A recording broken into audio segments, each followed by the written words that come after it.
Bismillahirrahmanirrahim. Assalamualaikum warahmatullahi wabarakatuh. Perkenalkan, nama saya Muhammad Rizky Padlika, MPM 2021911073 dari kelas 1B Pendidikan Jasmani. Baik, di sini saya akan menjelaskan tentang kinerja guru pendidikan jasmani dan olahraga. Pentingnya pendidikan jasmani dan olahraga dalam pola pendidikan di Indonesia telah dirumuskan oleh pemerintah berupa Undang-Undang Nomor 20 Tahun 2003. Sebagaimana integral dari pendidikan secara keseluruhan, pendidikan jasmani dan olahraga merupakan mata pelajaran yang memiliki kedudukan strategi dalam membangun sumber daya manusia, maka pendidikan jasmani dan olahraga bertujuan untuk mengembangkan aspek kognitif, afektif, dan psikomotor. Melalui aktivitas jasmani, jadi pembelajaran pendidikan jasmani dan olahraga bertujuan bukan saja perkembangan aspek fisik, tetapi juga aspek mental, sosial, dan moral. Untuk itu, kinerja guru menjadi persoalan terdepan dalam mendukung terciptanya proses pendidikan secara efektif, terutama dalam membangun sikap disiplin dan mutu hasil belajar siswa. Arti kinerja guru.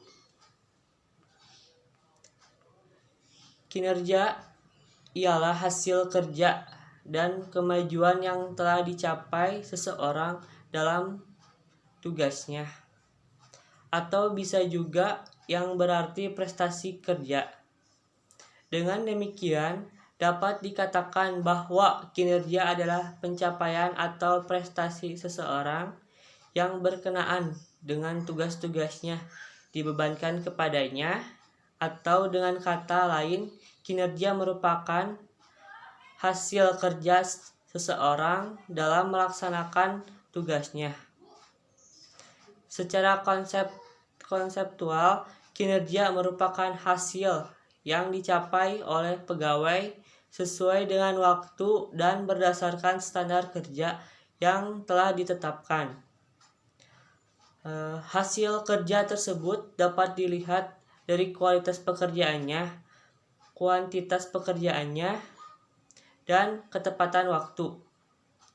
Jadi kinerja seseorang terkait dengan keberhasilannya dalam melaksanakan suatu pekerjaan sesuai dengan bidang tugasnya dalam rangka mencapai tujuan organisasi.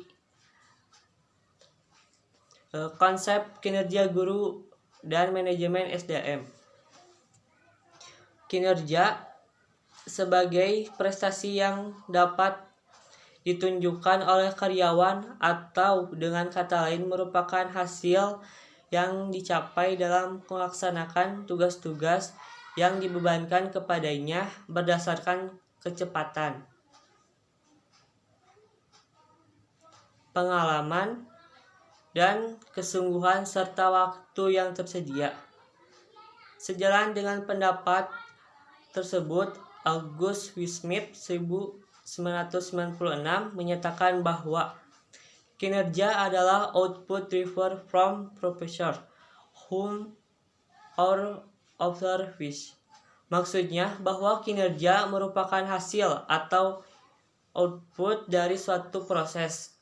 Ada beberapa faktor-faktor. Yang pertama, faktor kemampuan, yang kedua, faktor upaya, dan yang ketiga adalah faktor kesempatan atau peluang.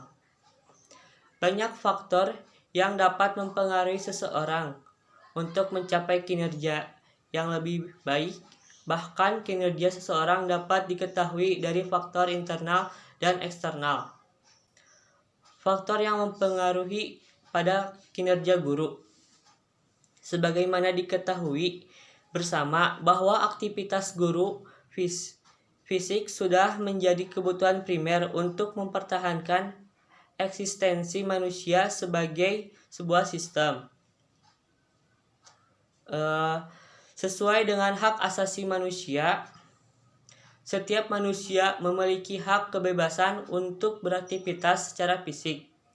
Atas dasar itu, Setiap individu memiliki hak akses terhadap aktivitas jasmani untuk mengembangkan pribadi seutuhnya. Aktivitas jasmani yang dijalankan sekolah merupakan bagian dari kehidupan karena dapat mengajarkan nilai-nilai berupa keterampilan hidup yang esensial untuk kehidupan manusia. Olehnya, aktivitas jasmani difasilitasi oleh institusi pendidikan melalui pembelajaran pendidikan jasmani dari mulai taman kanak-kanak, pendidikan dasar, pendidikan menengah, hingga pendidikan tinggi. Ada beberapa faktor-faktor. Yang ke-1, faktor peningkatan kompetensi. Yang kedua, faktor gaya kepemimpinan. Yang ketiga, faktor kemampuan manajeral. Yang keempat, faktor layanan supervisi. Yang kelima, faktor fasilitas pembelajaran. Yang keenam, faktor motivasi berprestasi. Dan yang terakhir, yang ketujuh adalah faktor pemberian kompensasi. Dari sini saya dapat menyimpulkan bahwa pendidikan jasmani dan olahraga adalah bagian terpenting dari pendidikan secara keseluruhan. Sebagai salah satu aspek pendidikan, maka pendidikan jasmani dan olahraga bertujuan untuk mengembangkan aspek kognitif, afektif, dan psikomotor melalui aktivitas jasmani. Jadi, pembelajaran jasmani dan olahraga bertujuan bukan saja perkembangan aspek fisik,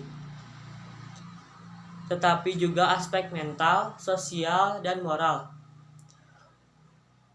Untuk itu, kinerja guru menjadi persoalan terdepan dalam mendukung tercapainya proses pendidikan secara efektif, terutama dalam membangun sikap disiplin dan mutu hasil belajar siswa.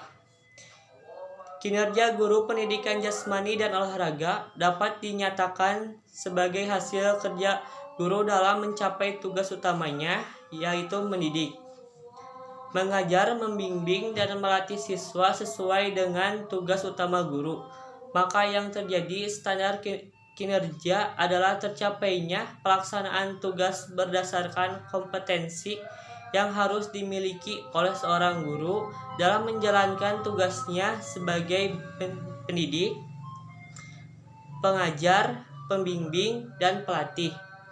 Cara menjalankan dan meningkatkan kinerja guru pendidikan jasmani dan olahraga tentunya banyak faktor yang turut menentukan tercapainya, antara lain yang pertama adalah faktor peningkatan kompetensi, yang kedua adalah faktor gaya kepemimpinan kepala sekolah, yang ketiga adalah faktor kemampuan manajerial kepala sekolah, yang keempat faktor layanan supervisi, yang kelima faktor fasilitas pembelajaran, yang keenam faktor motivasi berprestasi, dan yang terakhir yang ketujuh adalah faktor pemberian kompensasi.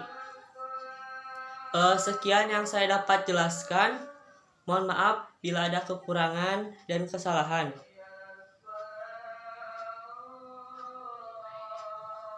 Wassalamualaikum warahmatullahi wabarakatuh.